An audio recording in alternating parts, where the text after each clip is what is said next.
Hi everybody, it's Brandon, back at you again with another video, which I said I was going to post a few days ago. I'm sorry I'm late. None of you really care because I don't have really that many subscribers. Yeah, never mind. My cat's drinking water, ignore that. Basically today I'm talking to you about my play that I'm writing. I'm writing a play called Broken Clocks. It's a story set in a different reality. The fuck? Fuck it. It's a play set in a different reality where everybody has a little digital clock on their wrist that tells them when they meet their soulmate by counting down. The idea came from a Tumblr post. Yes, I have a Tumblr. No, I'm not releasing that to the public. We all know why. It's Tumblr, of course. But it came from this small idea of little wristwatches actually on their wrist, like birthed with, that count down to they meet your soulmate. And that's half of it. Half of the idea for this came from that post. The other half came basically from like media, but also from a different Tumblr post, which kind of kicked it into gear, where the classic jock falls in love with the nerd by force. So that's where the idea came from for this. And the main plot of it is that this guy named Doug, who is like the classic football jock, homophobic kid, and there's this other kid named Peter. Now Peter is the classic geek. Not really a nerd, doesn't have the glasses, he doesn't wear a button-up shirt. He's basically the overlooked kid in the class. Nobody really pays attention because he doesn't really do anything. He's the normal kid. Normal.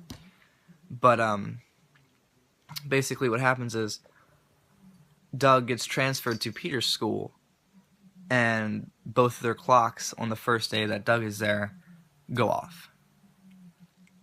Now that means that Doug and Peter are soulmates via universe. And that just kind of kicks this entire thing into gear where Doug basically, for the first few scenes that he's in, becomes Peter's bully.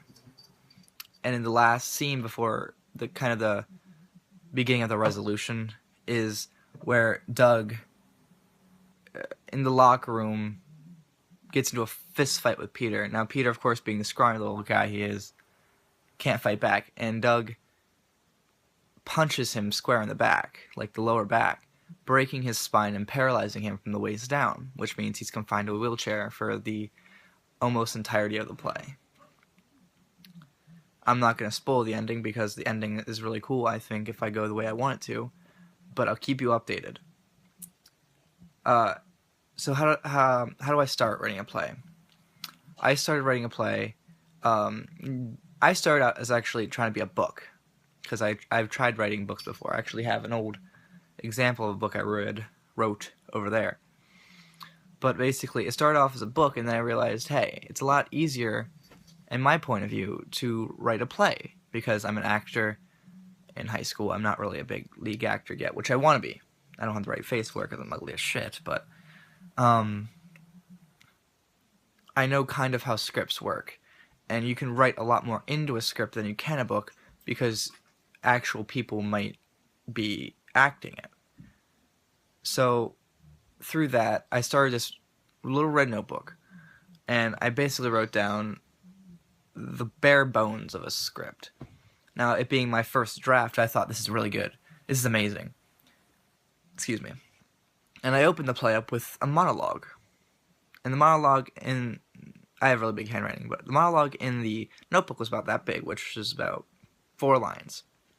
4 lines, maybe 10 words a piece. That's 40 words. I thought, that's amazing. And then I showed the opening monologue just by itself to an English teacher who happened to be the theater program director. And he's actually a character in my play. It's just different names. Everybody in my play is actually based off of people in my real life. And he said, Brandon, this is a good start, but give me more. So I wrote another one, same book, but I wrote it a little bit longer. This was maybe 6-7 lines. That's about 70 words. I was like, this is really good. And I kept going and going and going until I had this. I had to type it after this because I started getting cramps in my hand because I was writing so much. I actually started to type it. Yeah. Because I had to write so much. And of course, it's now this 200 some long word monologue that was supposed to be its own scene. Like, the opening scene was supposed to be this monologue, just with Peter and the class behind him. So I actually, to elongate the first scene, which was kind of short because it was just an introductory scene, I just added the monologue to that, writing the first scene right into it. Now, what I did next was I showed him that, and he's like, okay, this is good. Now, move on in the play, and we'll keep updating me with it, and I'll tell you how it goes. So I kept doing that, and I kept having to go back to, like, the first scene, give me more, add more risk to it, and he actually gave me a packet on how to write a script.